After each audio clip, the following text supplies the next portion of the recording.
Welcome to Mentoring Moments. Mentoring Moments is a sub-series of the eCommerce Edge podcast. It is composed of clips taken from Jason's one-to-one and group mentorship sessions. Hello, everyone, and welcome to a very special episode of the eCommerce Edge podcast. I'm your host for today, Peter Murphy-Lewis. I'm head of growth at webstreet.co. That's right, we're doing a podcast, TAKEOVER. Now, you might be wondering, where is your usual captain, Jason Greenwood? Well, don't worry, he's right here in front of me and ready to dive into some exciting conversations about himself, about his program, about how he approaches the world, the problems. So before we get started, I thought it would be fun to turn tables a little bit. And Jason, welcome to your own show. Thank you so much. I'm so looking forward to this. I've listened to a few takeovers on other podcasts, and they've always been super interesting to me, but I've never had anybody take over my podcast before. So you're lucky number one, and I just cannot wait to kick this thing off.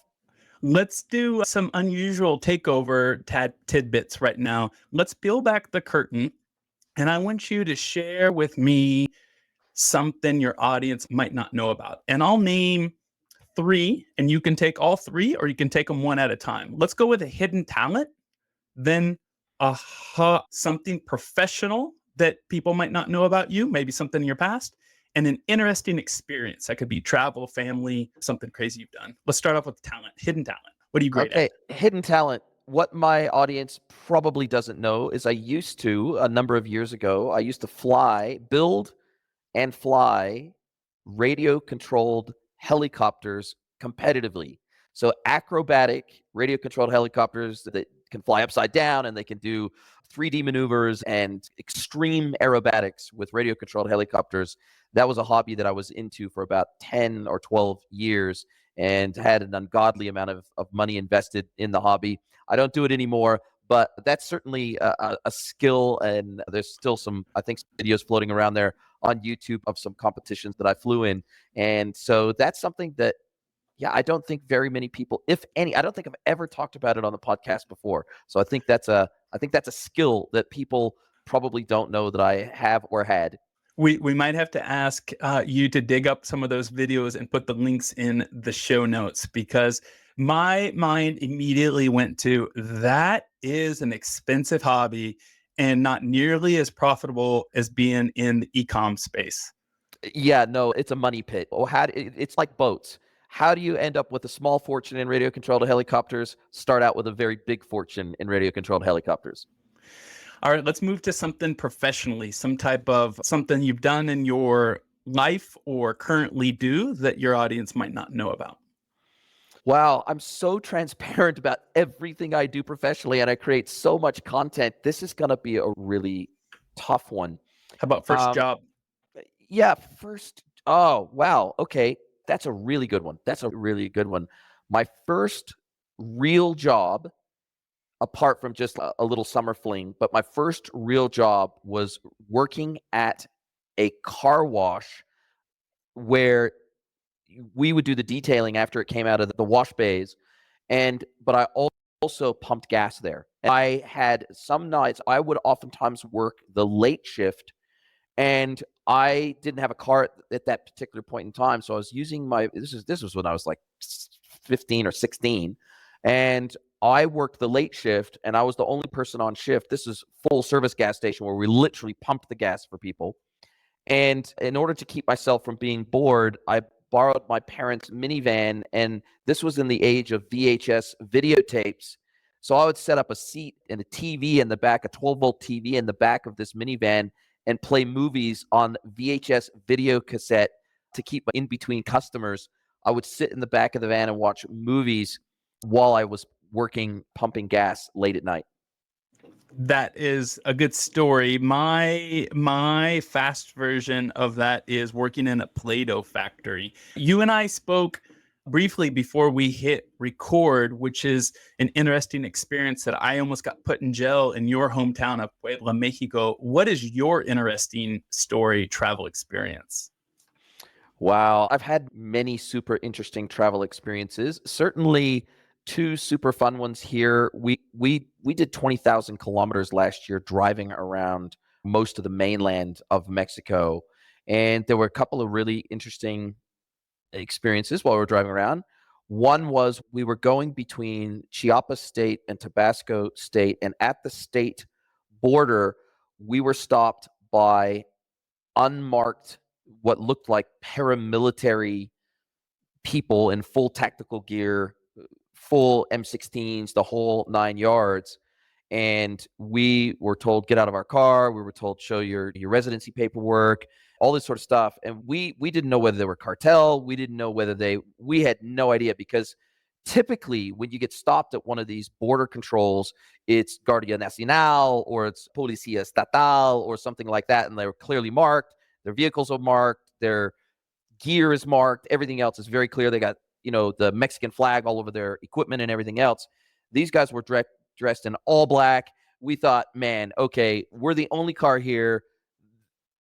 We could disappear and no one would know a thing about this.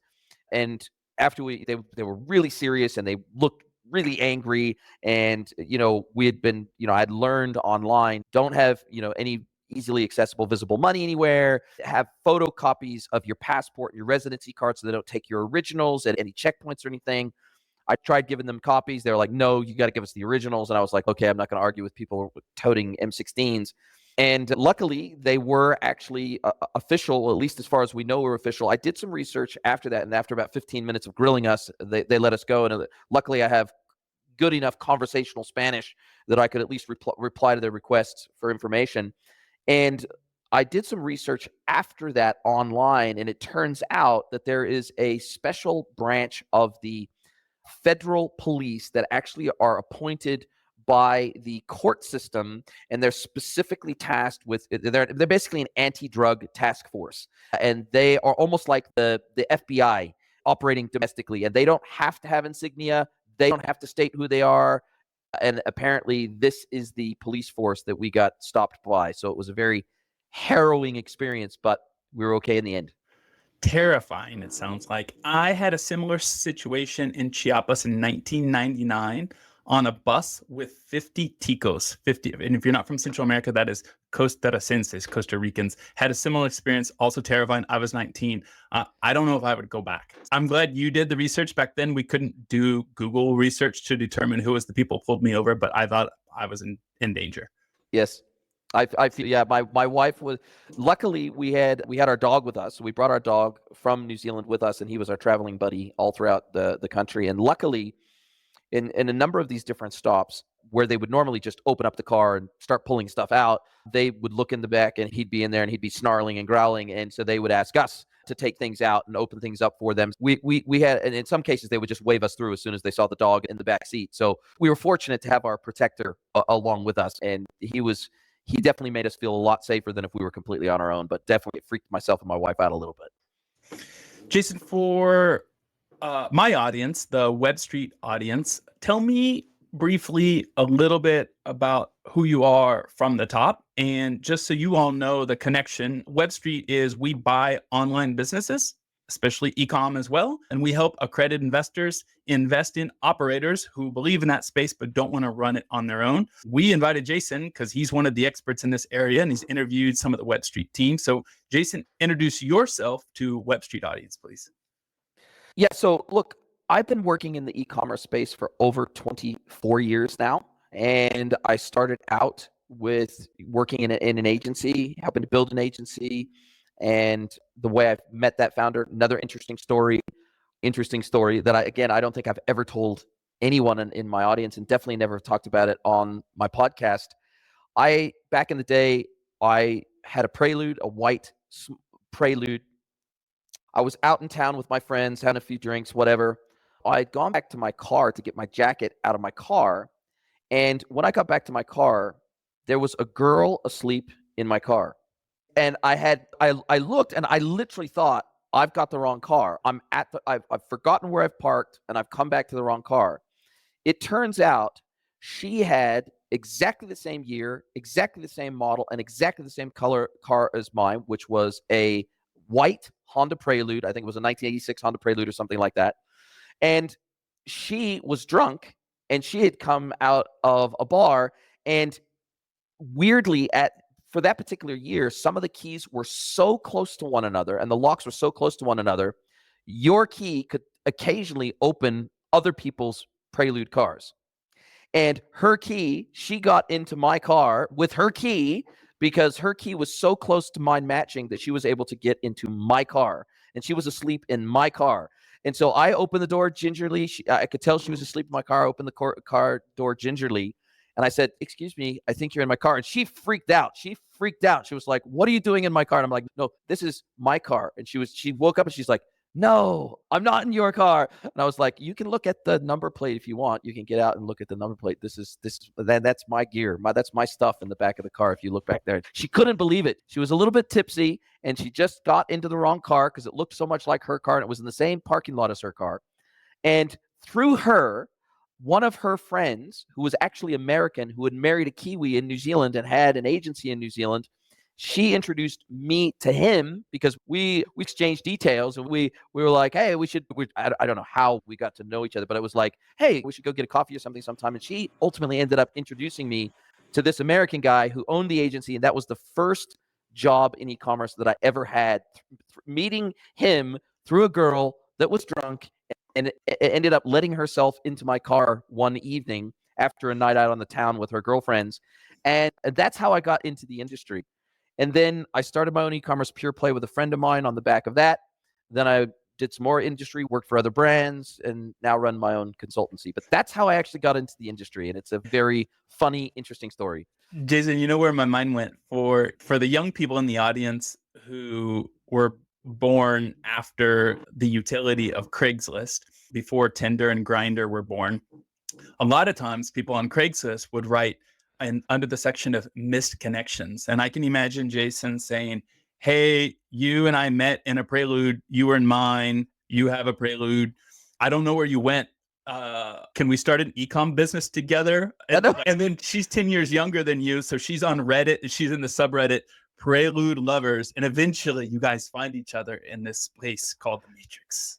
Yeah. Look, it could have turned out that way. Didn't turn out that way, but yes, absolutely. Interestingly enough, another thing that I don't think I've ever mentioned on my podcast before is my wife and I, not this girl, that she didn't become my wife, my wife now, we met through Instagram. She slid into my DMs on Instagram. What was her pickup line? She said, "How you doing tonight?" Funnily enough, she actually, we still don't know how it worked to this day. I have to thank Zuck for this. This was like 7 and a half years ago now that we met.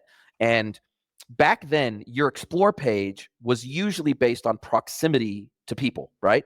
And so somehow, some way, I turned up on her explore page one day. She liked what she saw. She went to my profile. She liked a couple of my photos. I liked a couple of her photos.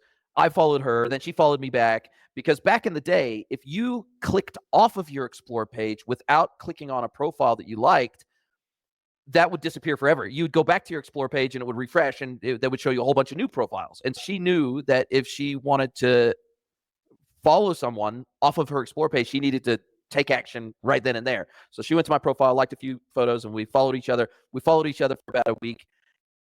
And then she said, "Oh, I was expecting you to reach out to me. I was expecting DMs, but you didn't." And so I took the ball into my own court, and I reached out to you instead. So she said, "How you doing tonight?" And we've spoken literally every single day since that day. We've spoken to each other every single day. Jason, you've been in e-com. I want to go to the space that we have in common. E-com, digital assets, digital businesses. Tell me what it is after your 2 decades of experience that makes you passionate about this space. Is it the business model? Is it the people? Is it the way that you solve problems? Is it the scalability? What makes you tick? I think it's two things. I think it's the tech and the ops. Those are the two things that have always interested me about the space. And I've always been into tech. My dad, when I grew up in an entrepreneurial family, my dad owned his own business my whole life. He started out working in the typewriter business, literally the old mechanical typewriter business. He had a company that sold and serviced typewriters. Then latterly, once typewriters started to disappear from the market, then he started a computer sales and service company for businesses, for industry. And so I've been exposed to tech since I was really young. And he was into programming. He was into Linux. He was into lots of high-tech stuff. And so I got that technical side from him. And when he was young, he used to build hot rods and muscle cars and all that sort of stuff. So my dad's always been quite technical. And so I've been exposed to that since I was a little kid. We used to race dirt bikes. My dad got me into riding dirt bikes when I was really young. So I've always been into like technical things, technical and mechanical things. So that aspect of the industry has always interested me. And then the operational side, how to make businesses more efficient, how to automate certain functions, how to integrate certain functions, how to leverage technology to create a great user experience, but also to make these businesses more efficient and profitable.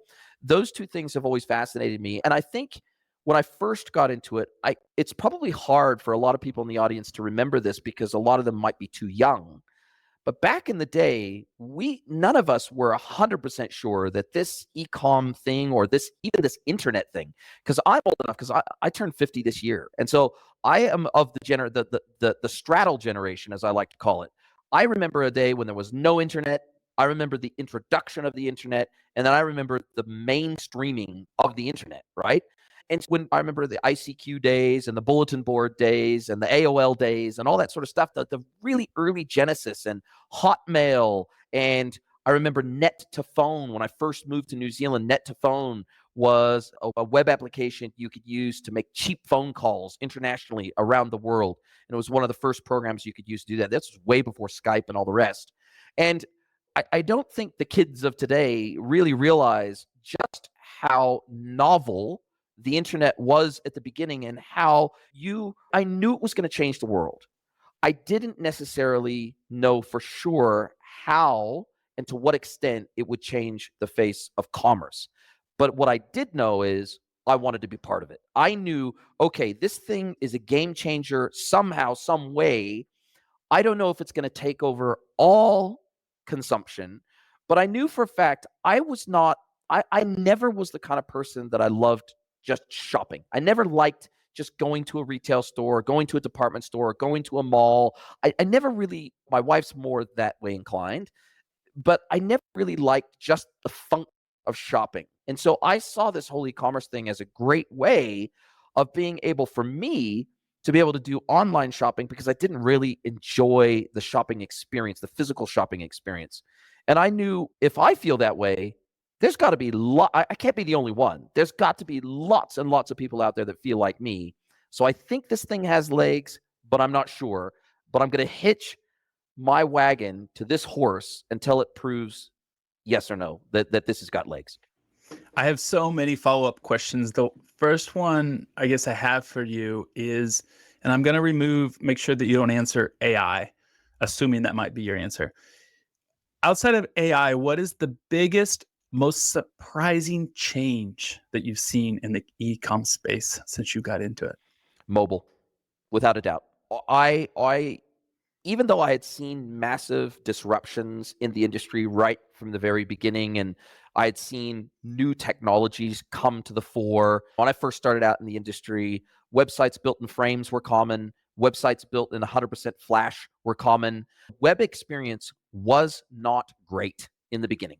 Everybody was dealing with dial-up connections in the beginning. You deal with frequent disconnections. Anytime somebody jumped on a phone and you were on the same line, it would cut you off.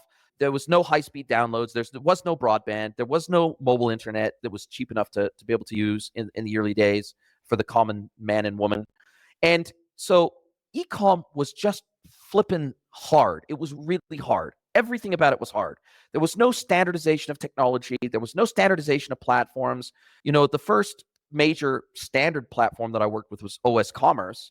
And then not long after that, Magento came to the fore in 2007, 2008. And then that started to bring some standardization to the industry. And then there were other platforms that came on board pretty shortly after that. So there was standardization eventually, but in the beginning, it was a free-for-all.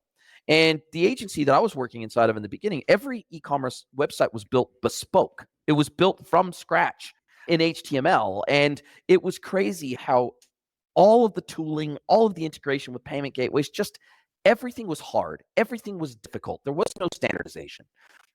And I think people today don't necessarily appreciate just how transformative mainstream platforms like the Shopifys of the world and the Magentos of the world, how they have made it for people to get into the industry and to build a website and to get up and running as a startup. I don't think they appreciate that. But I also don't think they realize just how transformative responsive website design was, and the coming of age of the mobile device becoming the remote control of our lives. And I remember the very first days of the Nokia phones that were edging into the smartphone space. They weren't real smartphones, but they had their own browser technology, their own proprietary browser technology. And I remember the very first time, I think it was I don't know, it may have been a 3110. I can't even remember, but it was one of the very early Nokia phones. And in my friend group, he had flashest, newest Nokia phone. I think it was $1,000 or something. And it had a black and white LCD web browser on it. And he could slowly pull up web pages on it. And I knew the first time I saw that, I was like, okay, when this goes mainstream, this is going to be cool. It was like a 1-inch square screen, and it was grayscale. It was horrible, absolutely horrible. And I thought, okay, when this gets good enough that this can replicate my desktop web browser experience, I know me and I know almost everybody else is going to stop using their desktop, and they're going to start using this for web browsing because it's convenient. It's literally in your pocket. And so that has been the biggest game changer that I've seen hit. All right, now obviously I've recognized similar patterns repeating in other ways in our industry, but I just don't think that most people realize how transformative mobile devices and their ubiquity, and the ubiquity of 3G in particular, how that completely transformed the way we think about e-commerce and digital experiences, full stop. I love it. It took me back to my days. My first company was in the travel world. It was in South America, and it wasn't the mobile that changed my business, because people were, while internet existed and while people had cell phones when I started the company, they didn't have international data. So people were still walking around South America with the Frommer's book or a Lonely Planet book. It was when people got international data added to their mobile that completely was a game changer for me, and they could The whole use roaming thing, the roaming TripAdvisor walking around the street. Yeah. Wow, so true. And look, I had a full library of Lonely Planets because of all the places that I was traveling to. And you're right, that Lonely Planet was the guidebook. If you were a hardcore traveler, Lonely Planet was your freaking Bible. But you're Yeah. right, I started seeing those disappear from people's backpacks once mobile global internet became a thing. Yeah. The where I wanted to take it now, and where this is coming from, there's this exercise that I found on New York Times probably 15 years ago. I think it's 36 questions to fall in love. For your audience, don't worry, I'm not trying to take Jason from his wife, but it's an interesting question. The question is around, what is one moment that you're extremely proud of? And I want to ask you professionally. Like, I remember when my wife asked me that question, because we did this exercise over a date after we'd been dating for 5 or 6 years. I told her, you know what, I'm really proud that I have my high school state record for running the mile. And she's like, what? You never told me that. So my question for you, Jason, is, when did you know you were great at ecom? Or what is a moment you remember someone telling you and you knew you found your spot? This is where you were going to put in your pillars, and this is where you're going to die and you're going to love it. When you were great at this? Yeah, look, there's a few different instances that reinforced that, but I think the first time that I really felt like ecom was my home, and I felt like this is something that I can definitely see myself doing as a career for the rest of my life and actually enjoying it. And that whole confluence of skill, being able to make money from it, and being good at it, that whole confluence of trying to find something that you're passionate enough about, and you've cultured enough experience and capability around to have those services be in demand. I think one of the first conferences, it may have been the very first conference I spoke at, was Online Retailer in New Zealand. And I think there was, I don't know, there was 500 or 1,000 people in the audience. And I've always been a really outgoing person. On most personality tests, I come out as about 90 8% extroverted. So I've never been shy. I've never been embarrassed to speak in front of people or anything like that. And so I guess that's why making content comes easily to me. But I had been asked to speak at this conference, and I have never been one to over prepare. I'll maybe create 2-3 slides max, and then I'll go up and I'll just speak. I'm more like Gary Vee. I just get up on the stage and I know roughly, and I stay in my lane. I stay really tightly talking about stuff I know deeply about and I have lots of experience with. So I don't need to prepare too much to talk about that stuff. If anything, the hardest thing is for me to stop on the 20-minute mark or the 30-minute mark or whatever it is.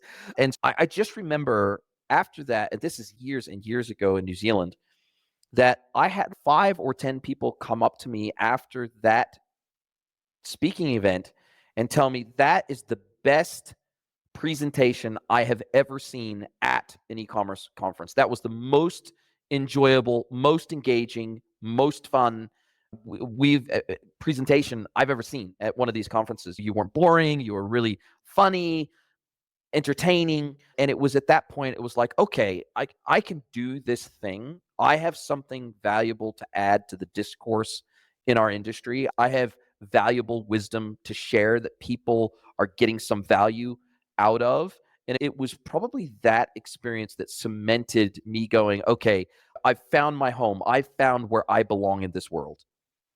I love the discovery moment. That leads me into the question about your conferences and where you hang out. I'm wearing this hat from a conference that I just got back from Rhodium Network, that I just went to a conference on behalf of Web Street. I go to Dynamite Circle conferences around the world, sometimes in Mexico. Where do you continue to learn? And to help you, inspire you, I either learn when I'm helping clients solve their problems, or I'm learning from smarter people at conferences. Would you add those to your cap, and anything extra you would add? And I would, those two are 100% correct, but also my podcast. I have done 430 episodes of the podcast now, and I learn something new with every single guest that I have on. And I try to have people on the podcast that are experts in things that I'm not an expert in and around topics that I don't know that much about.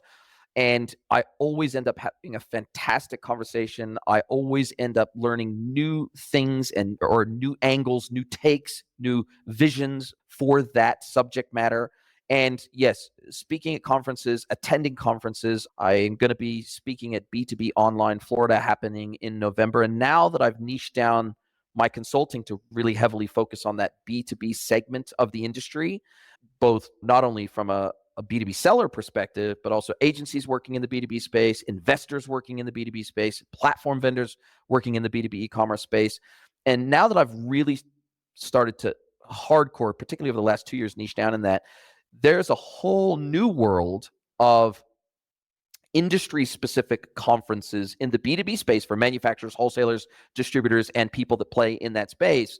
That's a whole new suite of conferences that I now am taking part in, versus for the first 3/4 of my career, I was working hardcore in the B2C and D2C space and going to the shop talks and the conferences that are very much targeted at e-com, omni-channel, digital retail, but for retailers. And that's what I have found to be super fun and exciting about niching down into B2B, is it's a whole different world of industry specialists that I get to learn from and interact with. And that's been super exciting and where I learn a lot from.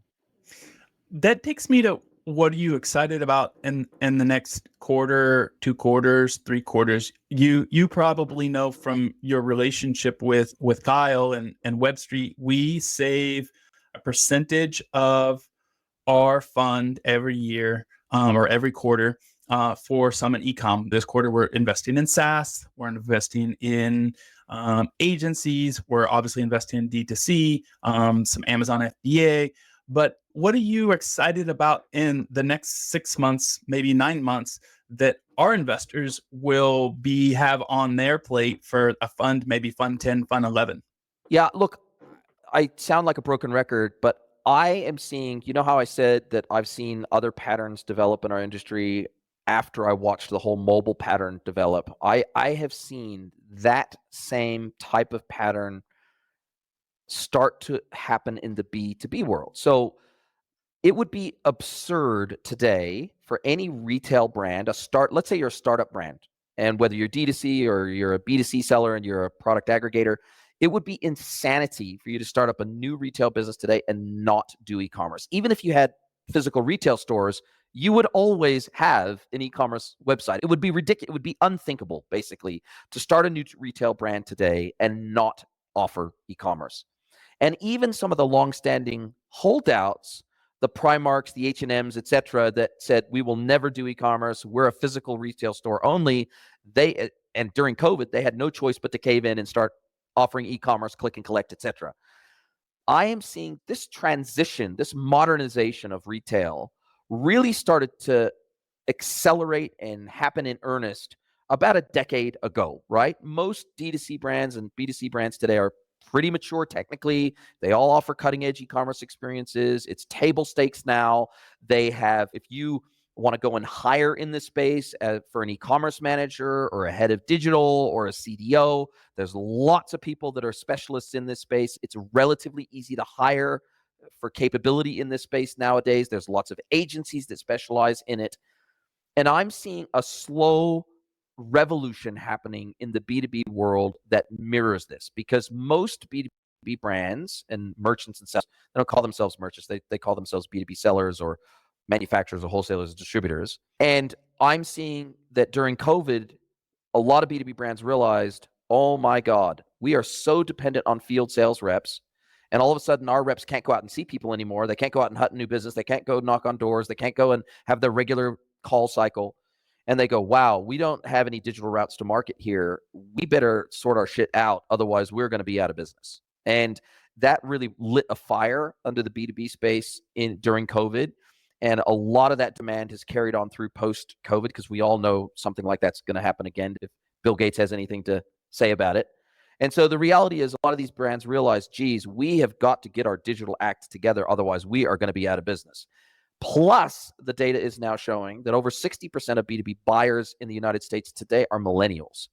They want to be able to buy digitally, whether it's EDI, punch out e-procurement, e-commerce self-service. They want digital services. They don't want physical services. They want to be able to get in, complete their purchase, and get out, because they're buying as part of their job. And the faster and more efficiently they can do that, the faster they can get on to doing other things. And so that's the real big shift I've seen. And that even spills over into the way that B2B conferences are run and the way that the attendees behave. And I'll give you one example of that. So at most B2C and D2C conferences, because the design patterns and the technical patterns are pretty well known. So if you're a startup, you're going to start with Shopify and Klaviyo and Gorgeous, and you have this stack, right? This common stack that you start with. Then when you get to the next level of scale, then maybe you implement, maybe you start out with, in the back end, you start out with Xero or QuickBooks or something like that. Then when you get a little bit bigger, maybe you migrate to NetSuite in the back end, maybe you implement a PIM, maybe you go omni-channel, et cetera, et cetera. So we have these real standard playbooks for D2C and B2C brands. And as a result of that, the people that attend most retail conferences, they avoid the vendor hall like the plague, because they know, they've heard of all those technologies before. They know what all those technologies do. They don't need to go up and get a demo, right? They are getting, their doors are getting knocked on every single day by vendors. In the B2B world, it's still so young, and it is still so nascent, and it is still so immature that when you go walk into the vendor hall at most B2B conferences, it's filled with B2B sellers that want to learn more about what's out there for them in terms of technology to automate their business and to bring them, dragging them kicking and screaming into the 21st century. So this is one of the biggest things that I'm seeing right now, is that B2B is playing catch up to B2C and D2C, and it's super exciting to be part of. I think I have two kind of rapid fire questions as we start to wrap up. First one is, you shared where you learn, you shared where the trends are going, especially in B2B. What do you follow that's not in the e-com space? Do you have someone that you learn from on YouTube or a book, or do you have a favorite newsletter or somebody on LinkedIn that, even though it might not make you better at a podcast or even at e-com, you like how it makes you as a human being? Totally. So I'm a big podcast guy, not only producing, but listening. And I love listening to the All In podcast crew. I love listening. I really love listening to the diary of a CEO. I love listening. There's a lot of, I hesitate to use the term self-help gurus, but certainly there's this crossover in the business world between business success, personal success, spiritual success, mental and emotional health. There's definitely a confluence of that stuff. I love listening to Cam Haines. I love, I love a variety of different content that I consume. And so for me, I listen to This Week in Startups. I listen to a lot of podcast, general business podcasts, general entrepreneurship podcasts, but also heart set, mindset podcasts, self-help, self-improvement, introspection. I like the thought that for me, I have never, ever gone with the flow of what society tells me to do. I didn't get married until I was in my 40s. I don't have or want kids, and neither does my wife. I didn't go to university and get a degree. I started working straight out of high school. I am largely self-taught in my industry and what I know. I didn't, as an American, it's very strange. If you're an American, and first of all, if you have a passport, second of all, if you choose to live outside of the United States, but you're American born, that's a very odd thing. That's very rare. I've lived now outside of America longer than I lived inside of it. I've been living outside of the United States for over 30 years now. Can't see myself ever living in the US again. So I've always been really contrarian in my thinking. And I have always had a long aversion to debt. I have in my life credit cards, I pay cash for everything. We pay cash to society because I just never wanted to go down that path of sameness of doing the same things the way everybody else does them. And I'd like to think that's the way I run my business. I like to think that shapes and affects the way that I give advice and give guidance to people based on real life experience and getting outside of my own head, getting outside of my own echo chambers. So yeah, I think that's what I'd have to say on that topic. Jason, my last question is what's on the horizon? And you can take it as some people in self-help say your goals out loud, make people keep you accountable. Maybe it's because you've been keeping it as a surprise, or maybe it's so that the Web Street audience can know what's coming out for you. Do you have something you're focusing on, a new guest? Do you have a community? Are you doubling down into a new platform? Get us excited for what is coming up for the e-commerce edge. Yeah, so I'm coming out with 3 new series. So my focus for 2020, the last part of 2024 and 2025, instead of having individual or just individual episodes on my podcast, I want to start releasing some deep dive mini series within my podcast, delving down into deep topics with deep specialists in the space. So I'm going to be coming out shortly with a collaboration with the guys over at ThoughtSpark about PIM MDM for B2B, and it's going to be a 3-episode series. I'm going to be doing another collaboration series with the guys over at Better Commerce and one of their SIs, where we're going to be talking specifically about platform selection, SI selection in the B2B space, how that impacts project success, and what are the things to look out for. I'm going to be doing another collaboration with another set of B2B guys, specialists in the space, talking about their areas of specialization, product data, marketing automation, and a few other things. So I'm going to have 3 collaborations that'll be coming out either before the end of 2024 or early 2025. So that is one of my big focuses for the next, say, 12 months is deep dive mini series collaborations for the podcast. Then I'm also going to be working much more closely with the B2BEA.org, the B2B e-commerce association. And they have some very big plans for the industry and new ways to help support the industry and new ways to help the industry level up digital skills and being able to build more of a global community in our B2B digital space. And I'm going to become a lot more involved with them moving forward and some collaborations with them. So yeah, this is the stuff that's coming up that I'm super, super pumped about. Jason, It's been an enlightening conversation. It's the first time you and I've met, but it's not the first time that I've listened to your podcast. It is the first time that I've been the host of eCommerce Edge. So thank you so much. Any final thoughts with your own audience, Jason, before we sign off? No, thank you so much. I really appreciate this. This was so fascinating. You did a fantastic job. This was a killer takeover.